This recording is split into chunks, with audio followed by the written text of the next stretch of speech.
Ho deciso di convocare, mi pare gesto assolutamente dovuto, la direzione regionale per sabato 3 ottobre per fare un'analisi approfondita di quello che è successo. Il risultato è scadente, molto meno di quanto ci potessimo aspettare.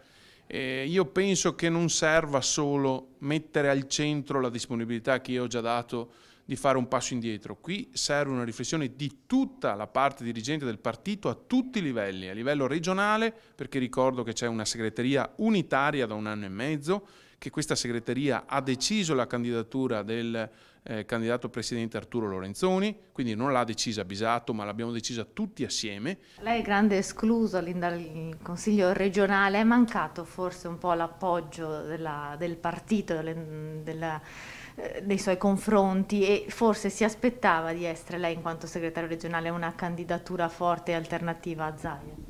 Beh, guardi, io mi sono candidato, mi sono messo in gioco, non so chi altro l'avrebbe fatto nel mio ruolo, senza garanzie.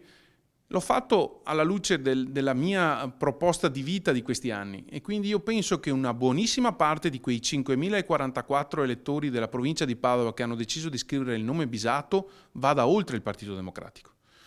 Non mi aspettavo nulla a priori e di più degli altri, anzi faccio i complimenti alla Vanessa Camani che ha avuto un consenso superiore al mio ed è stata eletta.